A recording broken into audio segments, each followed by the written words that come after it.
Hello and welcome to episode 2 of the Banter Olympics. It's Daniel back again here with Blake this time. How you going, Blake? Yeah, doing really well. Really enjoying watching the Olympics here in Sydney during lockdown. And it was some interesting games over the weekend to roll through. Olyroos and Matildas looking strong, but just pipped by their opposition. So it's going to be an interesting sort of third game in the group to see how they go through. Yeah, definitely. I suppose we should jump right into things and let's talk about the skateboarding. What do you reckon? Nah, joking. We'll start I off with heard the actually Matildas. before we jump into the soccer, I heard the skateboarding was kind of ruined because it was super hot in Japan, in Tokyo at the time. So the rubber of like the wheels was sort of melty and like really grippy, so they couldn't really get Yeah. the speed they needed, and they were a bit And shitty about that.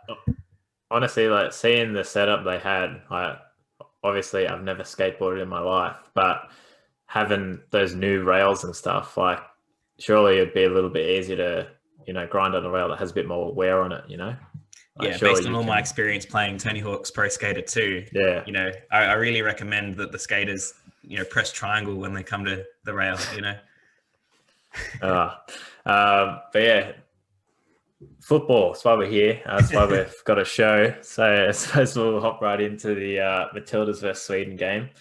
And we really took it to them, I think. And, going into that game, obviously Sweden had that 3-0 thumping of the USA.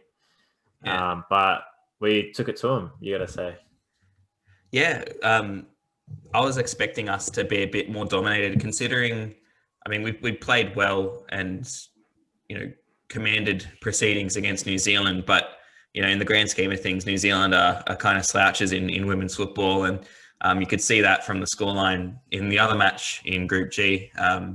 USA beat New Zealand 6-1. And so, because even though we played well against New Zealand, we weren't really putting them to the sword. I was thinking maybe we'd be lucky to get a draw out of this and Sweden really dominate proceedings. But we came out of the gates really strong and held on for a long time and actually looked like we were a good chance of winning it. The way we moved the ball around, the resoluteness of our defence, Sweden were intermittently kind of pressing high and causing us a couple of issues. And the first 5 minutes were a little bit shaky, but we really grew into the game. And Sam Kerr was able to work her magic. There was not a lot of final third passes really hitting feet. And Sweden, you would say they were looking the goods for their first goal. But after they scored their first goal, it really shook us awake, really. And we just went, you know what, let's go for this properly. And the girls really switched on and put themselves about really courageously.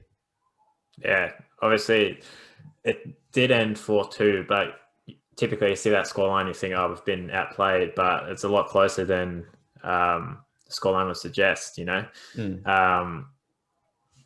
Sweden did go up 1-0. It was a pretty, it looked like a training ground goal, where they asked the defenders to be passive because there wasn't really much pressure going on in the box there. They can sort of waltz through the Matildas. And that's shocking. And they cut it back to Rolfo to make it 1-0. Yeah, just on that goal.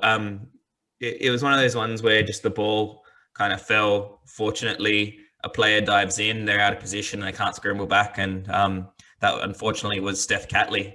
It just, coming out of the midfield, she thought that she could poach it and get us on a counter. But it was taken away from her, swung into the box with no pressure. And they were able to pick out Rolfo for that first finish. And I guess that's just the measure of the level that the Olympics is. You play international sport at any level and it's tough, but against the Swedes as well, who are fancied for a medal, they'll punish you for any little mistake. And unfortunately, just that millisecond late to the ball and it could end up at 1-0. Yeah, a lot of those Sweden players, they just look like they're a step faster than anyone else on the pitch. Like we see it again with another couple of the goals we conceded as well. But we sort of answered right back with Sam Kerr, of course, thumping a header home. And it was a pretty good ball from Kaya Simon into the box there. Nice whip. Yeah, love it. Love a nice whippage. And it was sort of a inverted play. So like she's usually Kaya Simon's playing on the right wing or right mid. She's drifted infield and found herself on the left, pulled it back onto the right, and just had that floating ball over the top that defenders aren't usually positioned to deal with well. They're used to it swinging in, laterally from the left or the right, but that just inversion can sometimes cause issues. And Kerr popped up at the right spot at the right time. Kind of Cahill-esque, if you ask me, the headers that she's been putting in. She always just manages to find like the right spot. Like she's just always in the right area. Yeah, her attack positioning is just top notch. Yeah. And you can see it a lot of the time with the open play that we do.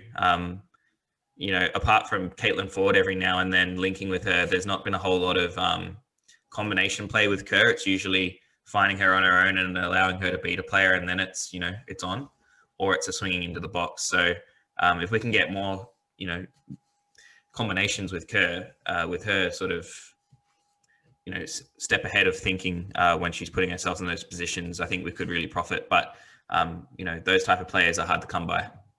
Yeah, like we saw in the first game, when she assisted that second goal, I think she just, it just comes so easy to her. She just like nonchalantly flicks it on, perfect balls on a plate for us. But then most of the time, it's just like sort of a long ball to Kerr where she's got to run onto it and she's got two on her, and it did almost pay a dividend. Kerr gets taken down in the box, and I think it should have been a pen. Yeah. They didn't even go to VAR, so bit shambolic. There was a bit of confusion, and it's the way that the Olympics is broadcast, I suppose, but they don't show you what's going on behind the scenes with the VAR. The ref, obviously stopped and had something in her ear, but it was kind of just waved on. I really don't think Kerr was diving there, and you could see the clear contact. I mean, yes, it was one of those, as you mentioned last episode, those Raheem Sterling fouls where the ball's going out anyway, but you still give them because, it's a clear foul. Like it happens anywhere else on the field, even if the ball's going over the sideline, it's a stonewall penalty. It's disappointing to see that, and poor refereeing's been a bit of a theme of this tournament, but I suppose you can't complain because it has been going both ways. But it was really unfortunate. And then, with that equaliser and the way we were playing, we were looking the goods. We were looking dominant on top of Sweden, but it couldn't last. So I think Kerr scores next, and we go up, and we're laughing. We're thinking, we've weathered the storm. Sweden sort of threw all they had at us at the start, and we're in our groove now. We're in our momentum, and we can put a couple of goals on these girls. But it wasn't really to be. In the second half, we had I would say a less clear penalty shout that was given. Still a penalty, obviously, but not as blatant as one in the first half that wasn't given.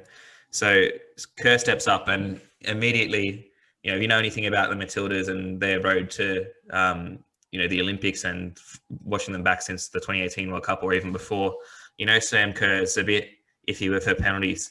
I think in the 2018 World Cup against Norway, she did the exact same thing that she did in this game, where she's just placed it, left of the middle, and the keepers, it's an easy save for them. As soon as I saw her step up, and the amount of time it took between the penalty actually being awarded, because they did look at that one, and then her being able to put it down and kick it, it just would have built the nerves. And unfortunately for Australia and for Sam Kerr, she couldn't get her hat trick there. Because that would have made it 3-3 by that stage as well. So by that stage it would have been, back to 3-3, and maybe it turns the tide of the game again into our favour. But unfortunately, the Swedish keeper, who had a pretty amazing game, was able to save that one as well. I think, penalties, it's easy for us to talk about because we're just armchair analysts. But, if it were me, I think you put your laces through it, you hit the shit out of it, and at least if you pick a side, maybe the keeper's not quick enough to get there. But the side foot, I don't like the side foot on a pen, unless you can stick it in the corner or right into the side. I thought, when you're doing a side foot, I thought she was going to try to read the keeper and then just put it the opposite way. But to your credit, you can bang in a pen. I've seen it plenty of times. Stop it. Yeah, it's like either you just lace it and hope it stays under the bar, or you place it in the top corner. Look at Harry Maguire in the Euro 2020 final. You aim for where the camera's going to be. Yeah, top bins. But very unfortunate for us. Yeah, Kerr obviously couldn't convert that one, and then it really did sap the hope in the team. I mean, we still drove forward, and Gustafsson made some changes to really seek that equalising goal. Pushing forward, we copped another. So it was pretty tough to take, but yeah, you can't really fault the girls. They gave 100% effort, and for real big parts of that game, they were the better side. And so I think 4-2 is a little bit of an unflattering scoreline. And I think coming up against USA, obviously we need to get some points out of that game. Third place, the best third place teams out of the groups go through as well, and I think we're a good chance of being in that. However, you don't want to leave it up to that. You just want to qualify through the group and get on with business. So hopefully we can get a result against the USA, who, got sort of blindsided by Sweden, comprehensively beaten. And so while they'll carry a bit of confidence from the 6-1 win over New Zealand, I think we could end up surprising them, although they'll be aware of our threat. Yeah, definitely. Like when you look back at the New Zealand game we had anyway, different day, that's a 6-1 for us or something, So, but hopefully the girls can, get a result against the USA and push forward in the depths of this tourney. Yeah. They can get a medal out of it. And we fully support them. And think that I think that they can go deep into this tournament. It is just a little frustrating to watch because they are so quick to lob the ball forward and to not try and keep possession. I guess they're looking at the threat of Kerr and just trusting it. 1 in 10 gets to her, then she's going to make something of it. But I think we could be a bit more inventive. And like you said, Daniel, with the New Zealand game, it could have been 6-1 or even more for us. But the lack of converting of our chances, and we had plenty of chances in this match too, don't get me wrong. The lack of conversion of chances is a real concern, because you can make chances all day, but if you can't put them in the back of the net, what are you there for? We're going to have to start finding our form in that front third, or we'll be out of this tournament quicker than we think. Yeah, let's hope Kerr can carry us again, I suppose. Yeah, 100%. But yeah, moving on to some more football now. The Olyroos came up against Spain. Another tough match for us, and I think we've done ourselves proud here. Only copping a 1-0 loss to Spain. We held them out for about 80 minutes. Yeah, and they have to sub on a Madrid star to whip in a cross against us. Yeah, but like going into the game, we knew we were always going to be on the back foot, conceding about, letting Spain have about 75% possession. Yeah, I mean, it's what we expected. We set up, I think, smartly. Arnie I think he actually used really good tactics in this one. We had the back four, midfield three, and Duke up top with Wales and Arzani on the wings. And for the first 20 minutes, it actually looked quite even. We weren't sitting back and just absorbing pressure like we did for the majority of the game after it. But for that first 20 minutes, when we had the energy and we could match them for speed and for pace and physicality, before we got really exerted and tired through Spain's possession play, we actually looked like we could mix it with them. Now, granted, the balls in the final third weren't hitting feet, and we looked a little bit, one out, and it wasn't the greatest football ever, but the threat of the likes of Daniel Arzani, who I think had a really good game, moments in the game at least, shows that we got the quality to match with those teams. Just depends what we can do with the ball when we get it in the box, and in some moments it was just as I said, one out, no support.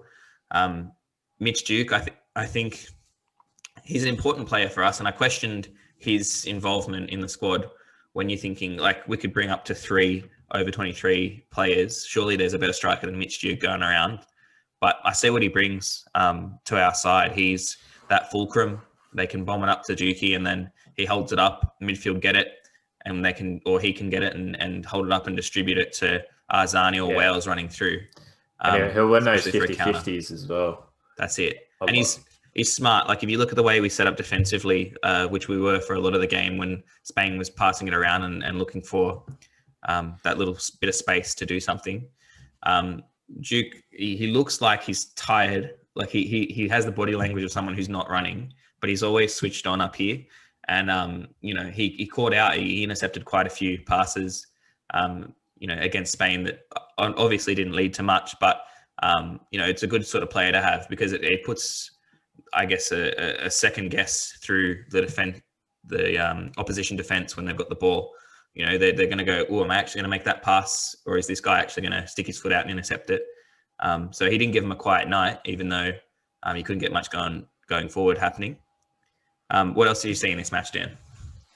Yeah, like typically when you see a Spain side, you think regardless of the pressure, they're going to stick that pass 90% of the time. But we were able to, force them into turnovers pretty frequently for what you'd expect from a side of that caliber. So I think, as you said, we definitely approached the game correctly. And, I'm surprised we kept them out as long as we did, but we're sort of forcing them to have the ball on halfway. And there's a bit of that MacArthur FC-esque football from earlier in the season where, we're just knocking it around halfway and not really progressing it to that next stage, so into the final third. So it was a bit of PTSD watching the game play, but we're on that opposite end of it, so it was a good thing for once. Yeah, I mean, it was good to see us be so resolute in defence. And, to be honest, you never thought we were really threatened with Suter and Deng in defence, and Nathaniel Atkinson obviously playing out of his skin as well. He was a real spark carrying the ball out of our defence. A lot of the time we'd win it back there and just have to kick it long again, and it would just repeat the cycle of Spain slowly building up and exploiting our weak points, waiting for a midfielder to get tired, not track back or whatever. And to our credit, that didn't really happen. I think Danny Jonro really played out outstanding. We usually think of him as a more tidy on the ball player, someone who's pulling the strings, making the right passes, but defensively he was spot on. Tracked his runners all night. Was scrappy in the tackle, won a lot of fouls, won a lot of ball back cleanly, and made a ton of interceptions. And he was just really stuck on his task of keeping Spain out all night. So it was great to see from the MacArthur man such dedication to the cause. Of course, what I was saying, when we get the ball at the back, there wasn't a whole lot of options because our midfield players are just wrecked from having to track all the time. Our defenders aren't looking to get the ball because that's an under pressure pass. So often it was trying to find Duke or Wales or Arzani, but Wales or Arzani were often tracking the wing backs for Spain as well. So there was no outlet, which meant that it was just continuous pressure. And plus, honestly, you thought it was going to tell eventually. I think to Spain's game plan, as soon as they turned over that ball, they just pressed like crazy. It's the Barcelona playbook. Yeah, just crowd that ball with 4 or 5 people. And obviously we probably don't have the quality to get out of it. Plus you don't really want to risk hitting that ball to, a 50-50 area in the midfield where you can, cause a costly turnover. Then Spain can just run at you with the quality they have. But we didn't really see Atkinson get forward as much as he would have liked to up until Tilio came on, I think, around, the 70th minute or something. But Arzani did very well for what he had to work with, because a lot of the time he had Who to You know, beat. he'd receive it in like not much space, two people on him, and you think, oh, you can't beat. Like I literally, there's one time I think he beat four of them and ran into the box, and before he did it, I'm like, you can't beat four of them. Yeah, I'm like, Yeah. you can't beat four of them. What are you doing? And then he did it. I'm like, oh well, Well, you can. shows how much I know about football. Yeah. No, he's a special player, and on his day, he's pretty unplayable. And he's one of those players who's got the X factor that he knows what he can do, and he'll sometimes go against the game plan to just try and do it. And you know, the 1 out of 10 times it comes off, he looks like the best player in the world. And 9 times out of 10, he gets dispossessed like after beating one player. And you think, mate, that was a silly decision. Why'd you go dribbling down that alley? I think it came off for him a lot more than the first game, that's for sure. Like the first game, he probably had that 1 out of 10 times it would come off. But in this game, it just felt like every time he tried something, it was working for him. But same can be said, about some of the Spanish guys. We've got to talk about them. Pedri was just immense for him. I can't believe he's an 18-year-old. He just looked like he'd been playing, a whole career worth. He was so comfortable on the ball. No matter what the situation, like if there was full pressure on him, no pressure. The little touches he does, the 1-2s, incredible player. He's going to be, top player as he progresses through his career. I mean, he's already at FC Barcelona. You have a look at some of the how stacked this Spain squad is. There's no wonder they're a gold medal, favorite. You got heaps of players from Barcelona. You got Eric Garcia, class. Yep. Pedri, obviously. Marco Asensio, as we talked about before, from Real Madrid, who had to be brought on. Dani Olmo from Leipzig. Oyarzabal from Sociedad, who actually scored against us, and he's an overage player. So, if you're being legitimate, I suppose, and it was 23s against 23s, maybe we get a little bit of, a better result there. Maybe Michael Roos up front instead of Duke. But yeah, just an incredible squad. And 5 of them played in, like 5 of these players who played against us in this game had played at this, like in the semi-final of the Euros for Spain. Yeah. Just like, what hope did we have? Yeah.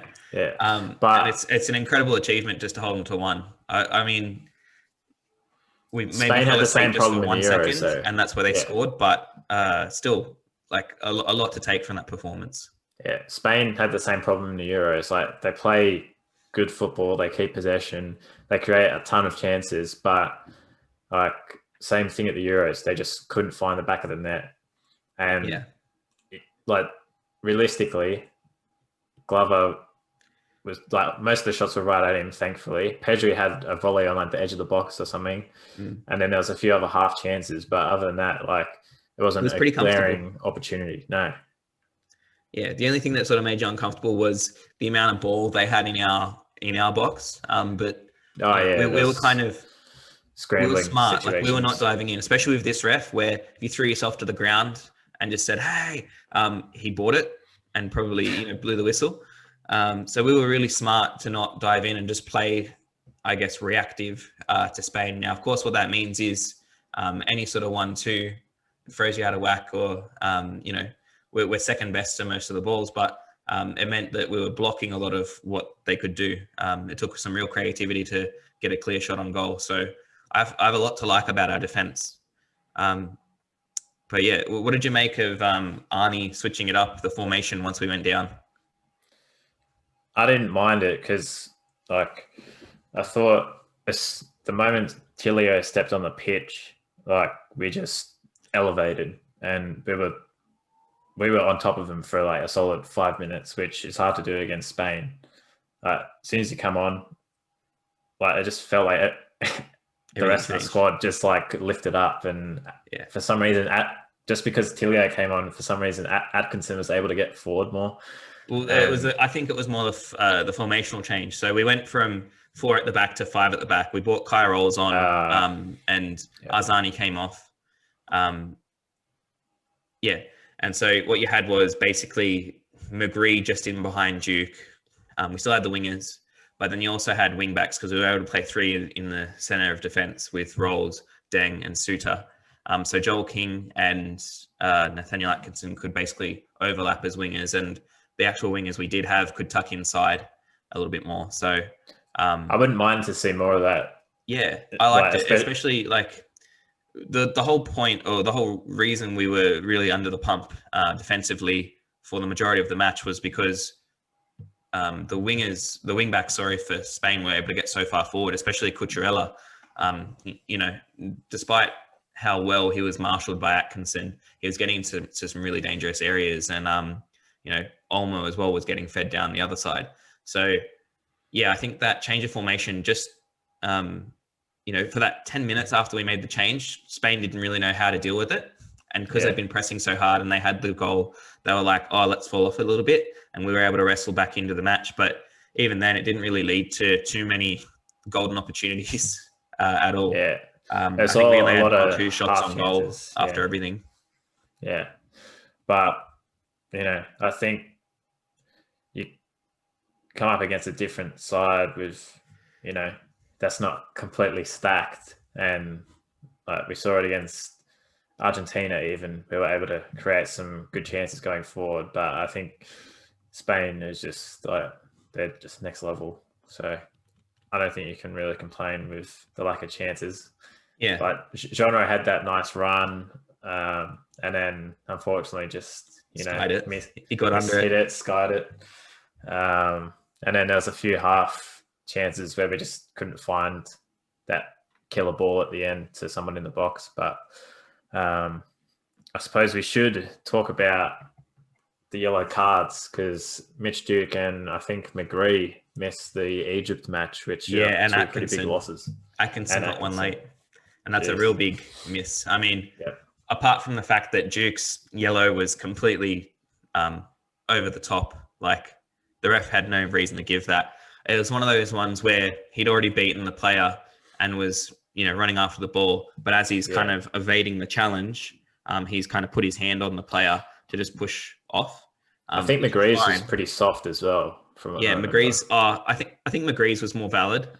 He was late. I think he gave it a warning though, because that surely the first proper foul he gave all game, from what I remember. But anyway, it was annoying. Big losses. The ref was. I mean, it worked for us in stages, but the ref was very, overzealous. He was giving everything. And so we knew we had to be careful with, our discipline. And unfortunately, the worst one is, and I suppose you can't blame him, Nathaniel Atkinson laid on, ball gets clipped into the box. And, if he wins a header, there's a good chance that Mitch Duke gets on it in the middle to equalise really late. But, he just tried his heart out and it just didn't quite fall right, and he was just a little bit late in the challenge in the back of Cucurella. And, he's going to miss the Egypt game, which is now one where we have to get a result. Any sort of positive result will send us through, most likely. But, it's going to be tough because, as we know, Egypt were able to hold Spain scoreless at the start of the tournament. And then only concede one against Argentina as well. Yeah, so they'll be good defensively. Just looking through their squad list, I don't see any noticeable names. I was thinking maybe they'd have Mohamed El Neni or, maybe Salah gets a mention in there. But no way Salah's playing at the Olympics.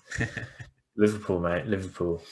Yeah, so they're a bit of an unknown entity, at least from my perspective. But given their results in this tournament so far, you would say they're definitely up to it. And you never know. I mean, they're still technically a mathematical chance of getting through.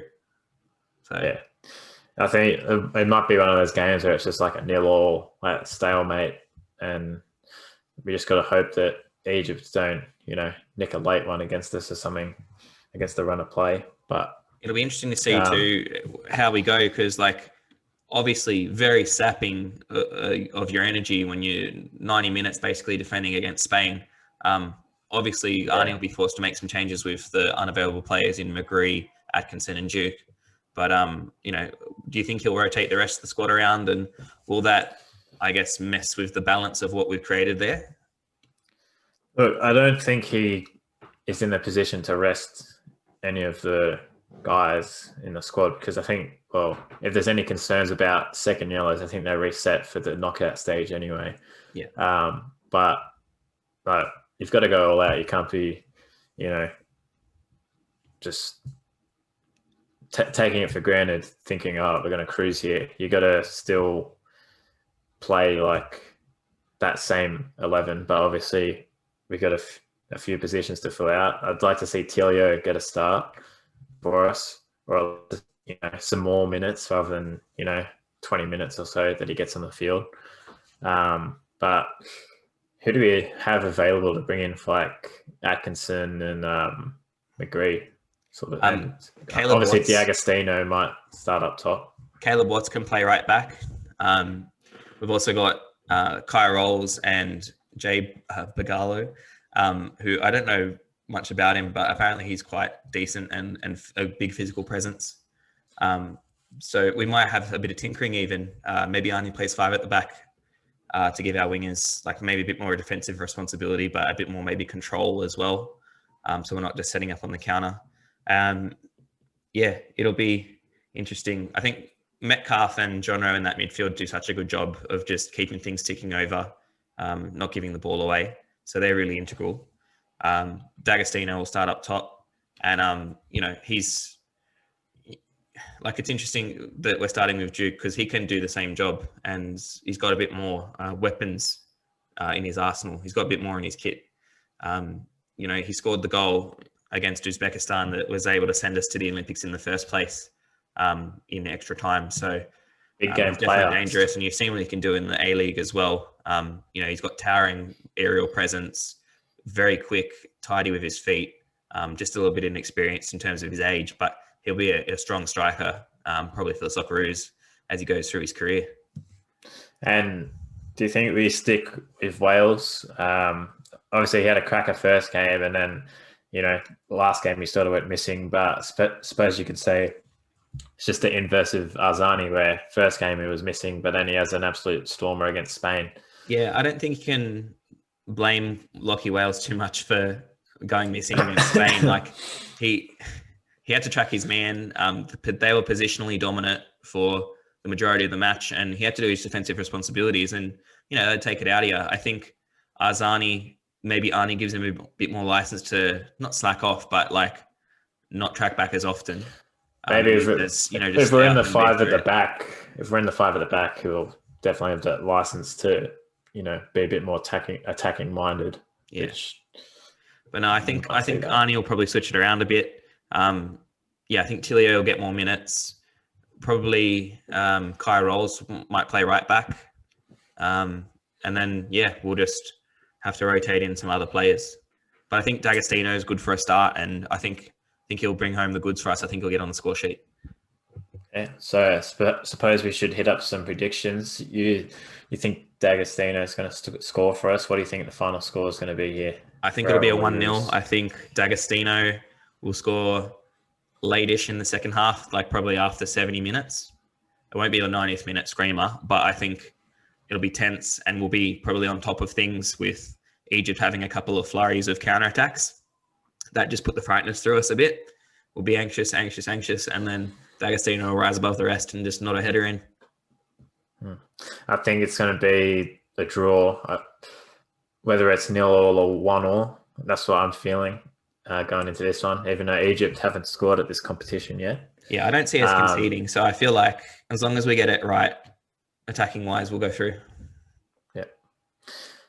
But Atkinson's a big miss, like defensively and attacking.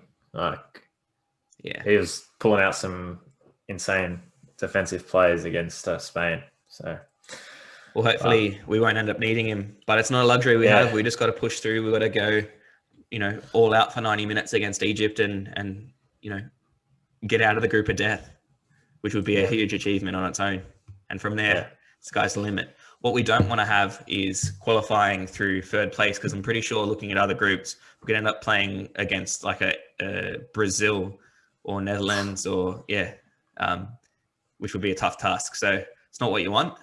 Hopefully we can, with the destiny being in our own hands, of course, hopefully we can pull out the result against Egypt and make history. No team at the Olympics before for men's football has gotten through the group stage for Australia, because usually the Olympics we just get shown up. So this team has a lot of possibility about them, and it's exciting to watch. Yeah. Instead of getting shown up, show out. Leave it all on the pitch for 90 minutes, huh? Yeah. Looking forward to it. So yeah. When is that game as well? Is it Wednesday? Let's have a quick Google of that. Pretty sure Tuesday, mate. Tuesday. Well, should be another cracking night of footy. No, you're right. Wednesday at 9 p.m. 9 p.m. at the this time. Miyaji Stadium in Rifu. Dodgy. I love that. My favorite. You racist. It's not racist. Okay. Thank you guys so much for listening to Bull Banter. Thanks for sticking with us with the Olympic content. If you like what you see, make sure you drop us a like, subscribe, tell your mates, and go the Olyroos, go the Matildas, and go Team Australia. Let's bring home the gold.